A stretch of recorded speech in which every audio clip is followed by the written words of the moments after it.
Liberty school પરિવારના online લેક્ચરમાં તમારું સ્વાગત છે। વિદ્યાર્થી મિત્રો, આપણે ધોરણ 11 ની અંદર ચેપ્ટર નંબર 3 સુરેખ પદ પર ગતિનો અભ્યાસ કરી રહ્યા હતા। વિદ્યાર્થી મિત્રો, આપણે એની અંદર ઉદાહરણના દાખલા જોઈ રહ્યા હતા। એની ઉદાહરણના દાખલા નંબર 1, 2 અને 3 જોયા હતા, વત્તા એની સાથે આપણે 5, 6, 7 બરાબર અને 8 સુધી જોઈ ચૂક્યા હતા, બરાબર કે થિયરિકલ બેઝ હતા એટલા માટે। હવે વિદ્યાર્થી મિત્રો, આપણે જોવાનું છે ઉદાહરણ નંબર 4। ઉદાહરણ નંબર 4 તમને કહે છે, શું સમજીશું રકમ એની જોઈએ। એક બહુમાળી મકાનના ટોચ પરથી એક દડાને શિરોલંબ ઉર્ધ્વ દિશામાં 20 મીટર પ્રતિ સેકન્ડની ઝડપથી ફેંકવામાં આવે છે। દડો જે બિંદુએથી ફેંકવામાં આવે છે તેની જમીનથી ઊંચાઈ 25 મીટર છે। કેટલી છે? 25 મીટર છે।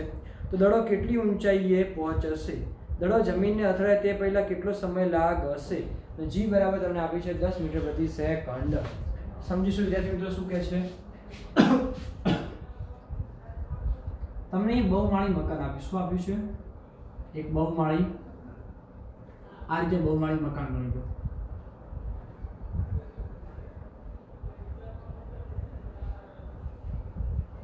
બરાબર? આવી રીતે બહુમાળી મકાન છે। હવે મકાનના ટોચ પરથી એક દડાને ઉર્ધ્વ દિશામાં, કઈ જગ્યાએ? ઉર્ધ્વ દિશામાં ધારી લઈએ કે એ h ઊંચાઈ, કેટલી ઊંચાઈએ? h ઊંચાઈ સુધી ફેંકવામાં આવે છે, બરાબર? અને ત્યાંથી દડો ક્યાં આવશે? જમીન પર। ક્યાંથી આવશે? જમીન પર આવે। જમીન અહીંયા છે, બરાબર? આ જમીન પર આવે છે। તો તમને બે પ્રશ્નો પૂછેલા છે। આ દડાને જો ઉપર ફેંકવામાં આવે છે ત્યારે એનો વેગ જે આપ્યો, શું આપ્યું તમને? વેગ આપ્યો છે। તો v બરાબર તમને આપ્યું છે 20 મીટર પ્રતિ સેકન્ડ। શું આપ્યું છે? 20 મીટર પ્રતિ સેકન્ડ। એ પ્રારંભિક કે અંતિમ પછી જોઈએ આપણે, બરાબર? હવે ફેંકવામાં આવે છે તો આ કેટલી ઊંચાઈ સુધી જઈ શકે? આ ટાવરની તમને ઊંચાઈ આપી છે અને 25 મીટર। શું આપ્યું છે? 25 મીટર। હવે વિદ્યાર્થી મિત્રો, થોડું એ સમજીશું શું કહે છે। ધારો કે આ ગણી લો કે આ કોઈ ટાવર ઉપર હું ઊભો છું, એવું ગણી લઈએ કે તો કોઈ મકાન ઉપર ઊભો છું, અહીંયાથી મેં પેનને ફેંકી, શું ફેંકી? પેનને ઉપર ફેંકી। તો પેન કેટલે ઊંચે છે? પેન કેટલે ઊંચે જાય છે એ જોવાની છે આપણે। અને વત્તા બીજો પ્રશ્ન એવો પૂછ્યો છે કે પ્રશ્ન તમને એવો પૂછે છે કે આ પેનનો જે વેગ જે છે એ કેટલો છે? 20 મીટર પ્રતિ સેકન્ડ। તો પ્રારંભમાં વેગ કીધું, શું કીધું? પ્રારંભમાં, એટલે કે ઉપર જ્યારે સુધી પેન સ્થિર થઈ જશે, સ્થિર। અહીંયાથી ધારો કે આ દડો જશે, અહીંયા ઉપર પહોંચે છે સ્થિર, શું થાય છે? સ્થિર। ત્યારથી શું આવે છે? નીચે। કેવો આવે છે? નીચે। તો તમને વેગ કેવો આપ્યો? પ્રારંભિક। શું આપ્યો છે? પ્રારંભિક। હવે બીજી વસ્તુ છે તમને પ્રવેગ। એ બરાબર શું લેવાનું છે? g। કેવું લેવાનું છે? g। પણ g ની કિંમત કેવી? પ્લસ કે માઈનસ? તો તમે જુઓ, ગુરુત્વાકર્ષણ બળની વિરુદ્ધ દિશામાં શું લગાડો? બળ। શું લગાડો છો? બળ લગાડો છો। અને ગુરુત્વાકર્ષણ વિરુદ્ધ દિશામાં, ગુરુત્વાકર્ષણ બળ ક્યાં લાગે? નીચે। તમે કેવું લગાડશો? ઉલટું દિશામાં। તો પ્રવેગ શું લેવાનો? માઈનસ। શું લેવાનો છે? માઈનસ। તો g બરાબર શું આવશે? માઈનસ। તો g ની કિંમત તમને આપી છે 10, તો એ શું આવશે? માઈનસ 10 મીટર પ્રતિ સેકન્ડ સ્ક્વેર। તમને શું મળી ગયો? એ મળી જશે v0। હવે આપણે શોધવાનું શું છે? તો શોધીશું વિદ્યાર્થી મિત્રો, સમજીશું એ કને। હું યુઝ કરું છું અચળ પ્રવેગી ગતિના સમીકરણ પરથી। શાના? અચળ પ્રવેગી ગતિના સમીકરણ પરથી। કયું સમીકરણ વાપરીશ? મારે શોધવાનું છે ઊંચાઈ। શું શોધવાનું છે? ઊંચાઈ। તો કયું વાપરીશ? ચલો ફટાફટ યાદ કરો। તમારે થશે સાહેબ કે જેવું કરો, કામ કરો, શું કરીએ કે પહેલું વાપરી દો, v બરાબર v0 + 80, પણ t છે, t તો અહીંયા આપેલો નથી। બીજી વસ્તુ, તમે પાછો પ્રશ્ન કરો કે સાહેબ x બરાબર v0t 1/80², પાછો t આવ્યો, તો બધું કયું? છેલ્લું સૂત્ર। હવે બીજું જોવા જઈએ તો જે અંતિમ વેગ જે છે એ v કેટલો મળશે તમને? 0 મીટર પ્રતિ સેકન્ડ। કેટલો? 0। કેમ? ઉપર જશે શું? સ્થિર। કેવી થઈ જાય છે? સ્થિર થાય છે એટલા માટે। તો શું થશે? એકને v² - v0² બરાબર 2ax। શું થશે? 2ax। પરંતુ v² ની કિંમત 0 નો વર્ગ, એ શું થશે? 20 નો વર્ગ, કેમ કે 20 ની કિંમત કેટલી છે? 20 છે। 2 a ની કિંમત કેટલી છે? -10, અને શું થશે? x ના x ની જગ્યાએ શું લઈ લઈએ? h। શું લઈ લઈશું આપણે? h લઈ લઈએ। એ શું થશે? -20 નો વર્ગ એટલે 400। શું થશે? 400। 2 × 10 શું થશે? -20h। તો h બરાબર -400 ભાગ્યા -20। h બરાબર 0 0 કેન્સલ, માઇનસ માઇનસ પ્લસ, 40 ભાગ્યા 2 એટલે કેટલું આવશે 20 મીટર. શું આવે છે 20 મીટર. તો કેટલી ઊંચાઈ સુધી દડો જશે તો 20 મીટર. કેટલો જશે 20 મીટર ઉપર દડો જાય છે. હવે અહીંયા પ્રશ્ન એવો છે, જો દડાને ઉપર ફેંક્યો છે ને દડો નીચે આવે છે તો કુલ સમય કેટલો લાગે છે? શું જોવાનું છે? કુલ સમય કેટલો લાગે છે. અહીંયા વિદ્યાર્થી મિત્રો થોડી વસ્તુ જોવાની છે. હું જે સૂત્રનો ઉપયોગ કરીશ એ સૂત્ર થોડું આમ લાગશે અજુગતું, પણ જવાબ આપણે ઇઝીલી મળશે એટલા માટે. તો અહીંયા આપણે સૂત્રનો ઉપયોગ કરવા માટે થોડી કન્ડિશન જોઈશું. અહીંયા કરે ચલો વિદ્યાર્થી મિત્રો આગળ વધીએ. આપણે આ એક્ઝામ્પલની અંદર h બરાબર 20 મીટર જોઈ લીધું. હવે આપણે જોઈએ છીએ મારે દડો કેટલા સમયમાં નીચે પડે છે એ શોધવાનું છે. તો જોવા જઈએ તો થોડી વસ્તુને સમજીશું. આ જે પદાર્થ જે છે જમીન કરતા કેટલો ઊંચો છે તો 25 મીટર. કેટલો છે 25 મીટર. તો તમને પ્રારંભિક શું આપે છે? પ્રારંભિક. તો પ્રારંભિક સ્થાનાંતર એનું કેટલું થઈ ગયું છે 25 મીટર થઈ ગયું છે. હવે તો સાહેબ કહીએ કેવું જરૂરી છે? તો આપણે કલન શાસ્ત્રની અંદર એક સૂત્ર મળ્યું હતું, અચળ પ્રવેગી ગતિના સમીકરણ પરથી આપણે મેળવ્યું હતું x બરાબર x0 v0t 1/2 at square. x બરાબર x0t x0 વત્તા 1 v0t 1/2 at સ્ક્વેર. હવે હું ગણી લો કે આ કઈ x કહેવાય? y. આ કઈ કહેવાય? x. તો ને y લઈ લઈએ. શું લઈ લઈએ? y.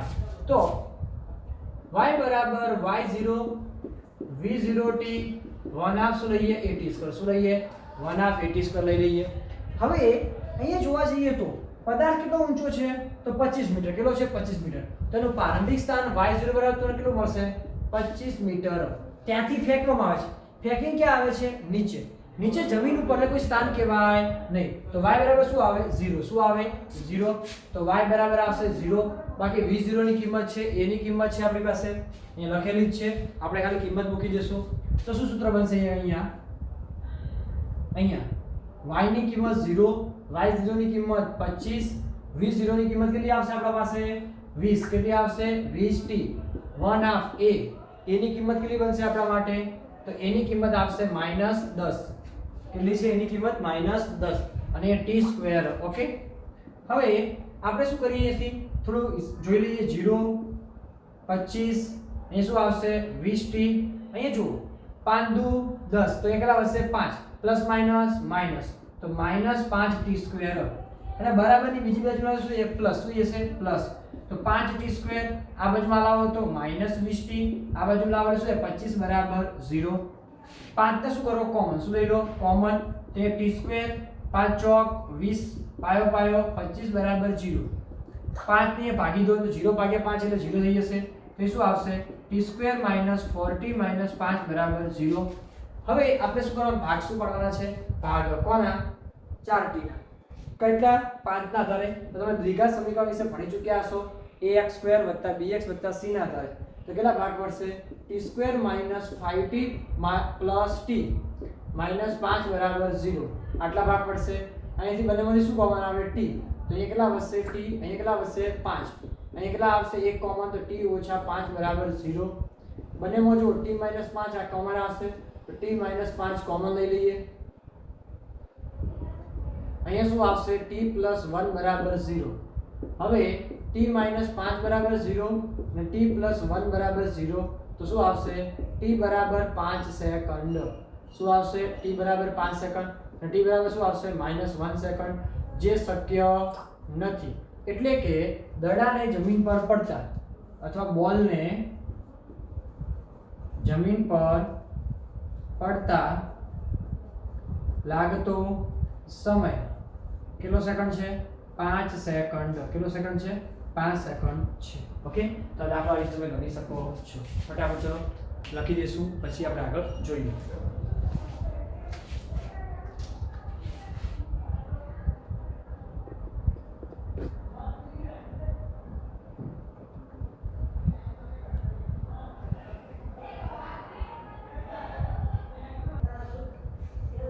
ચલો વિદ્યાર્થી મિત્રો આગળ વધીએ. ઉદાહરણ નંબર 3.9.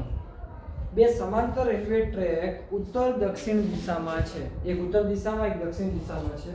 ટ્રેન એ ઉત્તર તરફ 54 કિલોમીટર પ્રતિ કલાકની ઝડપે અને ટ્રેન બી દક્ષિણ દિશામાં 90 કિલોમીટર પ્રતિ કલાકની ઝડપે ગતિ કરે છે. તો તમને વેગ આપેલો શું આપેલો છે? એક પ્રકારનો વેગ આપેલો છે. તો એ સમજીશું વિદ્યાર્થી મિત્રો. ધારી લઈએ કે ધારો કે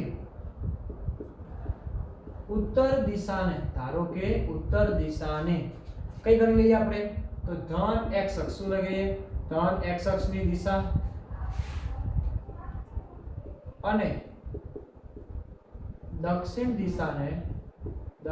દિશાને ઋણ x અક્ષની દિશા તરીકે લેતા તો ટ્રેન a નો વેગ શું લઈએ? ટ્રેન 1 નો વેગ તો va શું આપેલો છે? va તમને કિંમત આપી છે 54. શું આપ્યું છે? 54 કિલોમીટર પ્રતિ કલાક. હવે થશે કે હવે ધન અને વેગ લીધું કેમ કે મારે વેગ લેવો. શું લેવો છે? વેગ. વેગમાં શું જોઈએ? મૂલ્ય અને દિશા બંને જુએ છે. તો આપણે ઉત્તર દિશા શું લઈશું? ધન. અને દક્ષિણ દિશા શું લઈશું આપણે? ઋણ. હવે તમને વેગ શું આપે? 54 કિલોમીટર પ્રતિ કલાક. હવે આ કઈ દિશામાં છે? ટ્રેન એ ઉત્તર દિશામાં. ઉત્તર દિશામાં શું લેવાનું છે? ધન. તો આ કેવું આવશે? ધન આવશે. હવે 54 ના કિલોમીટર ને કલાક ને શેમાં ફેરવવું પડશે? મીટર પ્રતિ સેકન્ડ. તો 54 ગુણ્યા 1000 ભાગ્યા કેટલા હશે? 3600. એ શું થાય? કિલોમીટર પ્રતિ સેકન્ડ. શેમાં આવશે? મીટર પ્રતિ સેકન્ડ. 0 0 કેન્સલ. ઓકે. 18 દુ 36, 18 તરી 54, 5 દુ 10, 5 તરી 15. શું થશે? 15 મીટર પ્રતિ સેકન્ડ. કેવા આવશે? પ્લસ. એ જ રીતે ટ્રેન બી નો વેગ શું લઈએ? ટ્રેન બી નો વેગ લઈએ તો vb શું લઈએ છીએ? vb કેટલું આપ્યું તમને? એક અને તો તમને આપેલું છે 90. શું આપ્યું છે? 90 કિલોમીટર પ્રતિ કલાક. તો 90 ગુણ્યા 1000 ભાગ્યા 3600. જવાબ શું આવશે? એક અને 0 0 કેન્સલ. 18 દુ 36. ઓકે. અહીં કેટલા આવશે? 18 50 90 બરાબર. એક અને 5 દુ 10 તો 25 મીટર પ્રતિ સેકન્ડ. શું આવશે? 25. પણ કેવું આવશે? માઈનસ. કેમ? દક્ષિણ દિશા. કઈ દિશા છે? આરી દક્ષિણ દિશામાં હોવાથી શું આવશે? માઈનસ. હજુ પ્રશ્ન આપણે હવે પ્રશ્ન આવે છે a સાપેક્ષે b નો વેગ. શું કીધું છે? a સાપેક્ષે b નો વેગ એટલે કે અહીંયા તમને એવું કહે છે a ની સાપેક્ષે b નો વેગ. a ની સાપેક્ષે b નો વેગ આપણે ભણી ચૂક્યા વિદ્યાર્થી મિત્રો. vba a ની સાપેક્ષે b નો વેગ. તો સામે શું થાય? vba એટલે પહેલું b તો પહેલું b લખાય બરાબર. અને a તો a તો vb માઈનસ શું થશે? va. ચલો vb ની કિંમત કેટલી છે? -25 તો મૂકી દેશું -25 માઈનસ va. va ની કિંમત કેટલી છે? 15. કેટલી છે? 15. તો માઈનસ તો છે જ એટલે શું મૂકી દેશું? 15. માઈનસ માઈનસ પ્લસ 25 ને 15 કેટલા થશે? 40. પણ કેવા? માઈનસ. જવાબ શું આવશે? મીટર પ્રતિ સેકન્ડ. તો vba ની કિંમત શું આવશે? -40 મીટર પ્રતિ સેકન્ડ. તો a ની સાપેક્ષે b નો વેગ આવશે -40 પ્રતિ સેકન્ડ. હજી બીજો પ્રશ્ન આપણે જોઈએ વિદ્યાર્થી મિત્રો. શું કહે છે આપણને? તમને એવું કહે છે b સાપેક્ષે જમીનનો વેગ. શું કહે છે? b ની સાપેક્ષે જમીનનો વેગ. તો b ની સાપેક્ષે જમીનનો વેગ. હવે તમે વિદ્યાર્થી મિત્રો સમજો એક અને અહીંયા કને જમીનને ઇંગ્લિશમાં શું કહેવાય? લેન્ડ. શું કહેવાય? લેન્ડ. ઓકે. LAND બરાબર. અથવા બીજું તમે જોઈ શકો છો એને કહી શકાય ઇંગ્લિશમાં ગ્રાઉન્ડ. શું કહેવાશે? ગ્રાઉન્ડ. ગ્રાઉન્ડ એટલે ફ્લોર. ને કીધું આપણે ગ્રાઉન્ડ એટલે મેદાન કહેતા. તો ગ્રાઉન્ડ કે શું? ગ્રાઉન્ડ ને શું લખાય? તો g. શું દર્શાવશે? g. તો એ શું લખીશું? VGB. શું લખીશું? VGB. એટલે કે b ની સાપેક્ષે જમીનનો વેગ. ઓકે. તો એ શું થશે? VG minus VB. હવે વિદ્યાર્થી મિત્રો તમે જાણો છો કે જમીન કોઈ દિવસ ગતિ કરે ખરી? ના. જમીન કેવી રીતે સ્થિરની? સ્થિર તો વેગ કેટલો હોય? 0. VB નો વેગ કેટલો છે? -25. માઈનસ માઈનસ શું થશે? પ્લસ. શું થશે? પ્લસ. તો જવાબ શું આવશે? 25 મીટર પ્રતિ સેકન્ડ. તો b ની સાપેક્ષે જમીનનો વેગ કેટલો આવશે? 25 મીટર પ્રતિ સેકન્ડ. ઓકે વિદ્યાર્થી મિત્રો. હવે એક ઇમ્પોર્ટન્ટ વસ્તુ છે અહીંયા કને આપણી પાસે જે પ્રશ્ન છે અહીંયા આપણે બે જવાબ મેળવી ચૂકેલા છો બરાબર. હવે આપણે નેક્સ્ટ પ્રશ્ન આપણા માટે ઇમ્પોર્ટન્ટ થઈ જાય છે. શું કહે છે તમને? ટ્રેન A ની છત પર તેની ગતિની વિરુદ્ધ દિશામાં, તેની એટલે કે એ ટ્રેનની ગતિની વિરુદ્ધ દિશામાં. એ ટ્રેન કઈ દિશામાં ગતિ કરતી હતી? ઉત્તર દિશામાં. તો બીજું શું હશે? દક્ષિણ. કઈ દિશામાં? દક્ષિણ દિશામાં. ટ્રેન એ સાપેક્ષે 18 કિલોમીટર પ્રતિ ઝડપ દોડતા વાંદરાનો વેગ. શું કીધું છે? વાંદરાનો વેગ જમીન પર ઊભી રહેલી વ્યક્તિને સાપેક્ષે શોધો. હવે વિદ્યાર્થી મિત્રો એ સમજો તમે. અહીંયા કંઈ જોવા જઈએ તો પહેલા a ની સાપેક્ષે ટ્રેન a ની સાપેક્ષે વાંદરાનો વેગ. તો વાંદરાને શું કહેવાય? મંકી. શું કહેવાય? મંકી. મંકીને પહેલા m લઈએ અને a લઈએ. ઓકે, m એ તમને આટલું આપેલું છે. એની કિંમત તમને આપી છે 18 કિલોમીટર પ્રતિ કલાક. શું આપ્યું છે? 18 કિલોમીટર પ્રતિ કલાક. હવે આ કઈ દિશામાં છે? વિરુદ્ધ દિશામાં. કેવી છે? વિરુદ્ધ દિશામાં. કોની? એ ટ્રેનની. તો એ ઉત્તરમાં પેલો શું આવે? દક્ષિણમાં. તો માઈનસ લઈશું. માઈનસ 18 ગુણ્યા 1000 ભાગ્યા શું થશે? 3600. 0 0 કેન્સલ. 18 દુ 36. એક રાખશે કેન્સલ. 18 એક 5 દુ 10. તો જવાબ શું આવશે? -5 મીટર પ્રતિ સેકન્ડ. શું આવશે? -5 મીટર પ્રતિ સેકન્ડ. તો વાંદરાનો એ ટ્રેનની સાપેક્ષે વેગ કેટલો છે?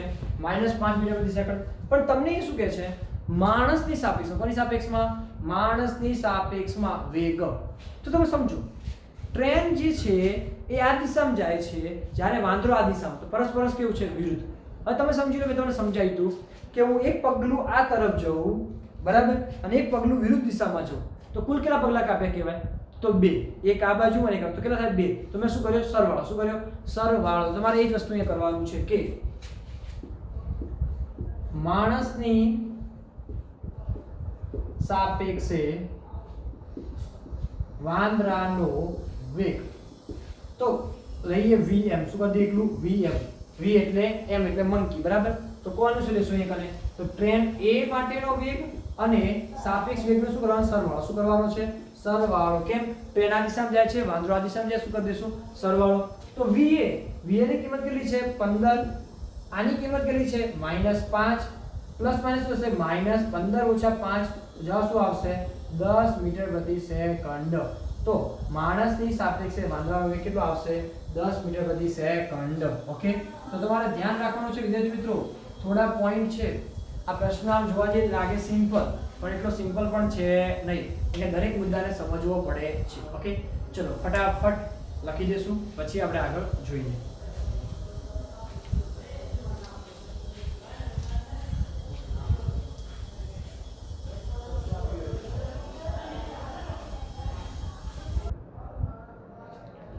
ચલો વિદ્યાર્થી મિત્રો આગળ વધીએ સ્વાધ્યાયના દાખલા તરફ. સ્વાધ્યાયનો દાખલો તમને શું કહે છે? 1 નંબરનો, નીચે આપેલ ગતિના ઉદાહરણો પૈકી કયા ઉદાહરણમાં તંત્રને આશરે બિંદુવત પદાર્થ ગણી શકાય? આ બિંદુવત પદાર્થની માટે શું શરત છે? તો એ સમજીશું. શું કન્ડિશન છે કે તેના દ્વારા તેના સંપર્ક માટે આપેલ અંતર કરતા આપેલ વસ્તુના પરિમાણ કેવું હોય? નાનું. કેવું હોય? નાનું હોય તો તે શું ગણાશે? બિંદુવત. એટલે કે તેમની સાપેક્ષ જે અંતર હોય, બરાબર, બે વચ્ચે જે અંતર આપેલું હોય તેના કરતા બધા કેવું હોય? નાનું. કેવું હોય? નાનું. તો શું કહેવાશે? બિંદુવત. પહેલો મુદ્દો જોઈએ. બે સ્ટેશન વચ્ચે વગર ઝડકે ગતિ કરતી ટ્રેન. બે સ્ટેશન વચ્ચે વગર ઝડકે ગતિ કરતી ટ્રેન. તો સમજો વિદ્યાર્થી મિત્રો, બે સ્ટેશન વચ્ચે કીધું છે. તો બે સ્ટેશન ધારો કે ગણીએ આપણે, ધારો કે ભાભરથી દિયોદર ઉદાહરણ લઈએ છીએ. શેનું લઈએ છીએ? ભાભરથી દિયોદર. ભાભરથી દિયોદર ડિસ્ટન્સ કેટલું છે? કિલોમીટર. તો 18 કિલોમીટર. કેટલું છે? 18 કિલોમીટર. આપણે 18 થી 20 કિલોમીટર. તો વિદ્યાર્થી મિત્રો, કોઈ પણ ટ્રેનની મેક્સિમમ લંબાઈ આપણે જોવા જઈએ તો કેટલી લઈએ આપણે? 400-500 મીટર. કેટલી હોય? 400-500 મીટર આપણે ગણીએ. તો તમે સમજો કે 18 કિલોમીટર મોટું કે 400-500 મીટર મોટા? તો કે ટ્રેન મોટી કે તેમની વચ્ચેનું અંતર મોટું? તો શું કહેવાય? અંતર મોટું. અંતર મોટું. ટ્રેન શું કહેવાય? નાની. ટ્રેન નાનીને શું ગણી શકાય? એને બિંદુવત. શું ગણી શકાશે? બિંદુવત ગણી શકાય છે. બીજો પ્રશ્ન આપણે જોઈએ તો, સરળતાથી કોઈ વર્તુળ માર્ગ પર સાયકલ ચલાવતી વ્યક્તિના માથા પર બેઠેલ કોઈ વાંદરો. હવે વર્તુળ એટલે સરળતાથી ચલાવી શકાય. નાનું વર્તુળ લેવાનું છે નહીં, આરામથી ચલાવી શકાય એવું મોટું આપણે વર્તુળ લઈએ. હવે વર્તુળ લેવામાં આવે છે તો વર્તુળ જુઓ કે વાંદરો જુઓ. કોઈ વર્તુળ આપણે લેવામાં કંઈક રાઉન્ડ મારે એવું, બરાબર છે? તો વાંદરો મોટો હોય કે વર્તુળ મોટું હોય? તો તમે સિમ્પલ કહેશો પછી વર્તુળ મોટું હોય, વાંદરો કેવો હોય? નાનો હોય. તો વાંદરોને આપણે શું ગણી શકાય? બિંદુવત. શું ગણી શકાય છે? બિંદુવત ગણી શકાય છે. એના પછી પ્રશ્ન છે, જમીન પર અથડાઈને તીવ્ર વળાંક લેતો સ્પિન થતો ક્રિકેટનો દડો. તમે ક્રિકેટનો એમ દડો નાખો, બરાબર? હવે જમીનને સંપર્ક, શું કીધું છે? તેના સંપર્ક માટેનો આપેલ અંતર. હવે તો દડો હોય, દડો આખે આખો સંપર્કમાં આવે? ના, દડો આખે આખો સંપર્કમાં આવે નહીં. કારણ કે દડો છે, દડો આમ કે એમ અથડાય જમીનમાં તો એનો નીચેનો ભાગ, ઉપરનો ભાગ તો કેવો રહે? ખાલી રહે. તો થોડો ભાગ સંપર્કમાં આવે છે. એટલે દડો મોટો કે સંપર્ક મોટું? તો દડો મોટો. શું થશે? ત્યાં દડો શું થશે? મોટો. દડો મોટો એટલે શું કહેવાશે? બિંદુવત કહેવાય. તો બિંદુવત કહેવાશે નહીં, બરાબર? એના પછી ચોથું વિધાન, ટેબલની કિનારી પરથી ખસેડીને પડતું બી કર. હવે ટેબલની આવી કિનારી હોય, આવી કિનારી, બરાબર? એ કિનારી જે દેખાય છે કિનારી, ત્યાંથી બીકર પડી જાય, એટલે કે જગ પડી જાય. જગ પડે, જગ નાનો હોય, ખાંચો નાનો કે જગ નાનો? જો ખાંચો મોટો તો જગ નીચે પડો કરી ના પડો. તમે શું છે, ખાંચો કેવો છે? નાનો છે. ત્યાંથી શું થાય છે? કિનારી ઉપરથી પડી જાય છે. તો શું કહેવાય? પડે છે એટલે તો જગ બિંદુવત કહી શકાય નહીં. જગ શું કહેવાશે? મોટો પદાર્થ. શું કહેવાશે? મોટો પદાર્થ. તો આપણે આ પ્રશ્ન યાદ રાખીશું. ઓકે, આ મુદ્દો આપણે યાદ રાખીશું. બાકી તમે ત્યાંથી વાંચી શકો છો. એ આપણે આગળ જઈએ, આગળના પ્રશ્ન તરફ. ચલો વિદ્યાર્થી મિત્રો, આગળ વધીએ. સ્વાધ્યાય 3.2 નો, બે બાળકો એ અને બી તેમની શાળાઓથી અનુક્રમે, દેખો એ અને બી શું છે? બાળકો. તેમના શાળા કઈ છે? ઓ થી. તેમના ઘરે પી અને ક્યુ પરત ફરી રહ્યા છે. પી ઘર છે એનું, ક્યુ ઘર કોનું છે? બી નું. તો જેનો સ્થાન વિરુદ્ધ સમયનો આલેખ આકૃતિમાં તમને દર્શાવ્યો છે. તો નીચેના કૌંસમાં સાચી નોંધ પસંદ કરો કે આ બધા તમારા જવાબ આપવાના છે. એટલે કે તમને એવું કહે છે અહીંયા બી અને એ આપ્યું, એ અને બી કરતા શાળાની નજીક રહે છે. કોણ શાળાની નજીક રહે છે? એવો પ્રશ્ન છે. તો બી નજીક રહે છે કે એ નજીક રહે છે? કોની સાપેક્ષમાં? તો જુઓ, અહીં જોઈ શકાય છે એનું ઘર કયું છે? પી. કયું ઘર છે? પી ઘર. બી નું ઘર કયું છે? ક્યુ ઘર છે. એક અને તો પી નજીક છે કે ક્યુ નજીક છે? તમે ઇઝીલી જોઈ શકશો. પી કેવો છે? નજીક. કેવો છે? નજીક. પી કોનું ઘર છે? એ. તો અહીંયા શું આવશે? એ બી કરતા શાળાની શું છે? નજીક. જવાબ શું આવશે? એક અને બી અને એ શું થઈ જશે? કેન્સલ. એ બી કરતા શાળાની શું છે? નજીક રહેલો છે. આ રીતે તમારે જવાબ આપવાનો છે. હવે તમે કીધું છે બી અને એ અને બી કરતા શાળાથી વહેલી શરૂઆત કોણ કરે છે? તો વહેલી કોણ શરૂઆત કરશે? 0 થી જે ચાલુ થાય શું? વહેલું. શું કહેવાય? વહેલું. કોણ થાય છે? એ. તો શું થશે? એ કોના કરતા? બી કરતા. તો શું આવશે? એ બી કરતા શાળાથી શું કરે છે? વહેલી શરૂઆત કરે છે. એ બી કરતા શાળાથી શું કરે છે? વહેલી શરૂઆત કરે છે. બીજા પોઈન્ટ ઉપર જઈએ. બી અને એ બી કરતા ઝડપી ચાલે છે. કોણ ઝડપી ચાલે છે? તમે જોઈ શકો છો જે વધુ અંતર કાપે શું કહેવાય? ઝડપી. તમે જોઈ શકો છો આ ઉપર આલેખ કોનો છે? આ અંતર કહેવાય. અંતર વધુ શું કહેવાય? વધુ. તો કોણ વધુ કાપે છે? બી. કોણ કાપે છે? બી વધુ અંતર કાપે છે. તો હવે શું થયું? એ કેન્સલ. બી એ કરતા વધુ અંતર કાપે છે. એ રીતે તમારે છે. હવે એ અને બી એક જ કે જુદા જુદા સમયે ઘરે પહોંચશે? હા, તો વિદ્યાર્થી મિત્રો જો અહીંથી સમય જોવા જઈએ તો અહીંથી આલેખ દોરો, અહીંથી આલેખ દોરો.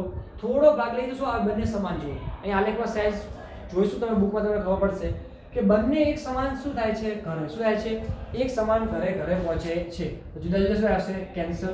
એ અને બી એક જ સમય શું કરે છે? ઘરે પહોંચે છે.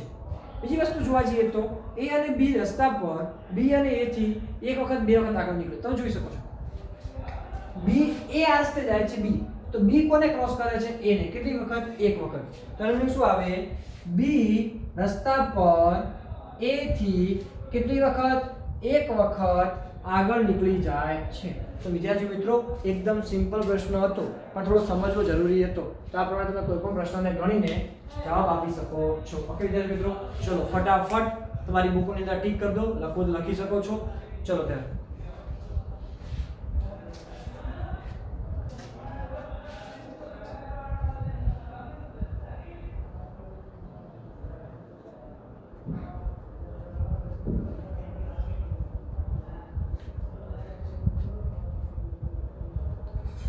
ઓકે વિદ્યાર્થી મિત્રો, લખાઈ ગયું હશે. તો આજે આટલું રાખીએ છીએ. મળીએ નેક્સ્ટ લેક્ચરની અંદર સ્વાધ્યાયના બીજા દાખલાઓ સાથે. Okay, thank you very much.